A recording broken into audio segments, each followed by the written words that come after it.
The Politics of Performance in a Postmodern Age is an essay by Ba Kershaw. Ba Kershaw is a professorial research fellow in performance at the Warwick University. This essay is taken from his book, The Politics of Performance Radical Theatre as Cultural Intervention, which was published in 1992.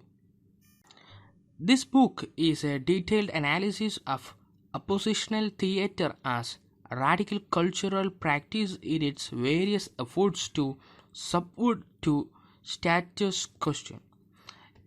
Its purpose is to raise the profile of these approaches to performance by proposing and demonstrating how they may have had a significant impact on social and political history. Moving particularly to this essay, Kershaw says that the place of politics in performance or theatre is uncertain and doubtful in the post industrial society. It is due to three reasons. First one, the collapse of communism in Russia and Europe. Here, all notions of political theatre lost its significance. Second one, in capitalist democracies, people lost confidence in the legitimacy of political processes. The performance or theatre that supported the system or authority become weakened. The third one, due to the development of media, the society watched the truth of politics presented in performance through mass medias. Then the author says key political aspects of the conditions of postmodernity. First one, this postmodern theatre projects the decade post-war generation. Second one, the attraction of commodities are increased in order to give emphasis or importance to commodity. Third one, it presented unusual images, chords, and styles. Then postmodern theatre presented a fragmentation crisis in cultural, political, and in existential aspects. Finally, postmodern theatre decenter the subject. The characteristics that we can see, the political aspect is decentering the subject. In postmodernism, the theatre or performance and all art loses its universal significance. New ways of thinking is raised, which is radical and problematic. These new ways include theories like deconstruction, feminist, post-structuralist, post-colonial, postmodernist theory. Then the binary opposition between propaganda and art, politics and aesthetics, real and imaginary. According to Kershaw, there is many areas that the term politics can be applied. Politics of presentation, politics of body, identity politics, sexual politics, cultural politics, and many other. Above mentioned theories broken all the limitations of the politics and political theatre. Through the critical study, we can find the politics is presented in all performances. So, all performances began to be regarded as political based on any theory or some politics. Then Kershaw discusses the presentation of politics in community plays. According to Kershaw, a writer cannot or impossible to say his or her play not deal with politics. Kershaw take the example of Angelico, who wrote community plays. Through her work, The Reckoning, she challenged to find any political feelings of her community from her works. Many critics praised her work that art can rise above politics. It claims that her work doesn't present political elements.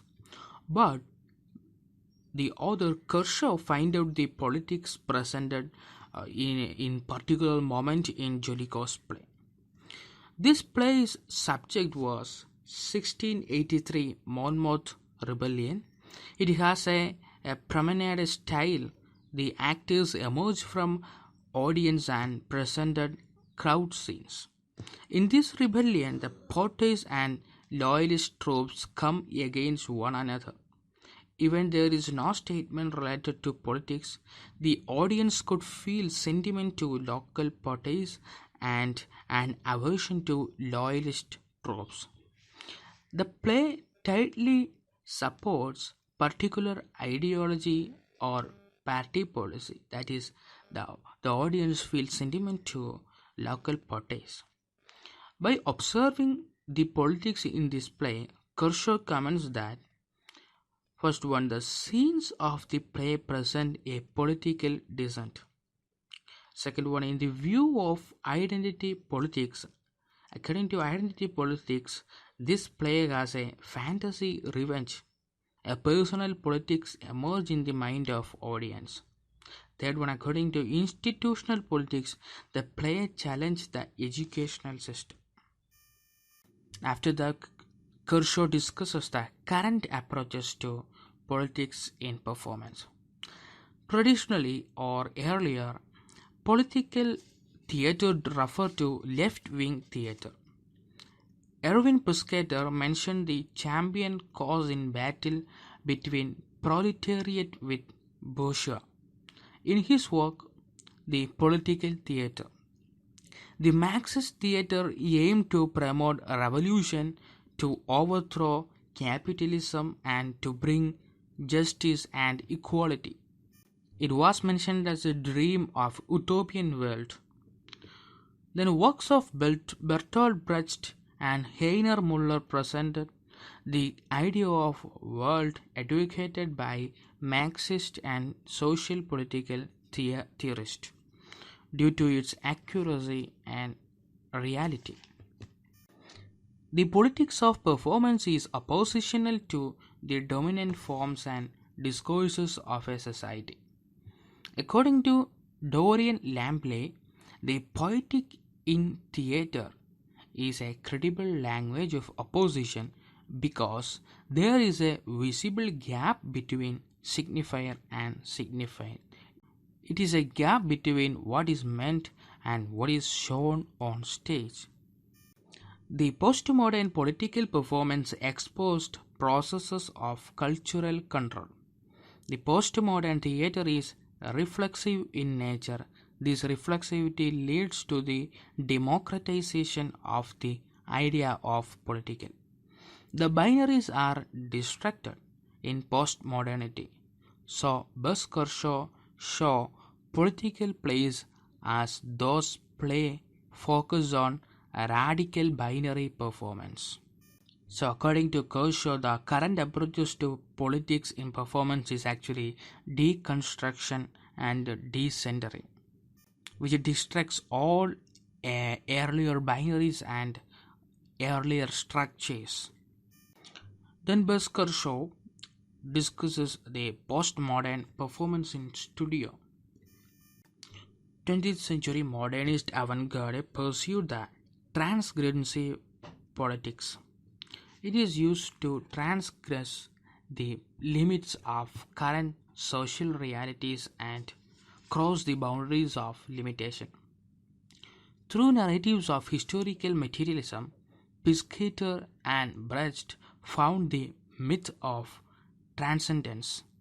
Later it is recognized this transgressive politics cannot be placed outside dominant cultural formation.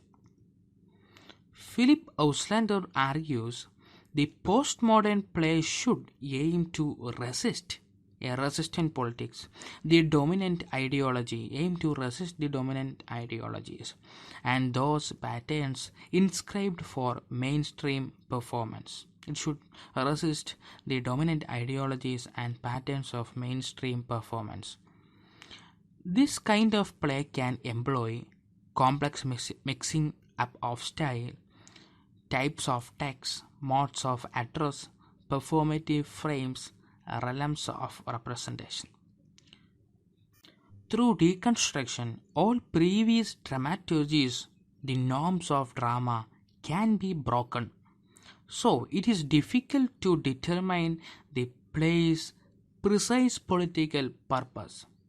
Through this performance, the audience can create their own meaning. Here generate the multiple truths or multivocal meaning. In this theater, the audience has an unavoidable role in the making of performative meaning. Through deconstructive technique, Wooster Group attained a power to resist homogeneous meaning or homogeneous reading. Then finally, Ba Kershaw discusses a postmodern performance in the streets. Here he discusses a performance called Glass Glow All Lit Up. Glasgow was a main community program in the European city culture. The creativity of the project was lantern making. By taking 18 months, the welfare state artist, local Scottish artist, and other 250 community organizations together produced this lantern using techniques learned from Japan and local artists. On 6th October 1990 evening, these groups come together to a city. It consists of 10,000 people with 8,000 lanterns.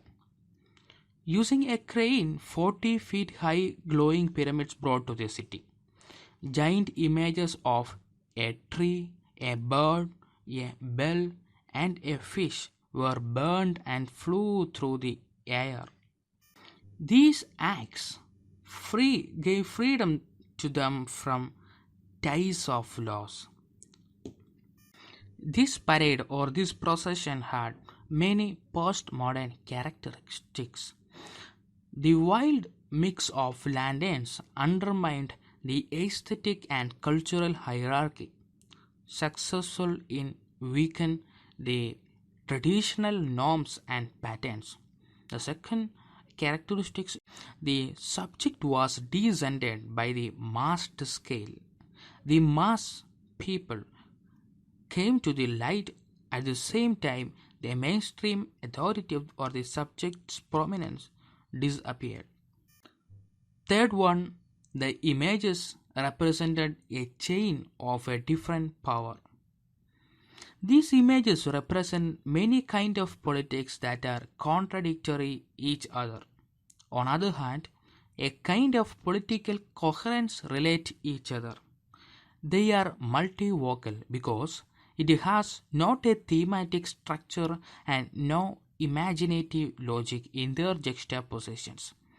They are heteroglossic because there was no dominant language of imagery or form. All images express the plurality rooted in local distinctive communities.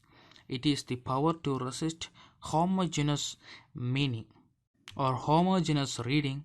It provokes contradictory interpretations. Through the technique of deconstruction, Wooster Group applied a simple strategy of random or unplanned juxtapositions in this procession. It is obvious that people carried their own statements of their own creative skill. This procession with lanterns signified an embracement of collective cultural identities. Each lantern signifies a multitude of differences. The procession thus produced a kind of wider solidarity inclusive of cultural differences. This analysis links the politics of semiotic representation to a politics of cultural representation. Let me give a recap. In this essay, Ba Kershaw discusses the disappearance of early notions of politics in the performance. Then he discusses the characteristics of postmodern play. Then various theories and studies related to politics to discuss the various types of politics presented in the performance. Then he discusses the politics presented in Angelico play. It is a community play, and he presents the binary opposition is a politics, and he says that every play present a political element because these politics is actually emerged in the minds of audience. Then he discusses the earlier approaches of political theater and the postmodern approach of performance. Postmodern performance is reflexive, and it has a democratization of idea of political. It focuses on radical binary performance. Then he discusses two types of performance: transgressive politics and resistant politics. Transgressive politics is a failure because it stick on to the dominant cultural formation, dominant patterns. But resistant politics resist dominant ideologies and mainstream performance.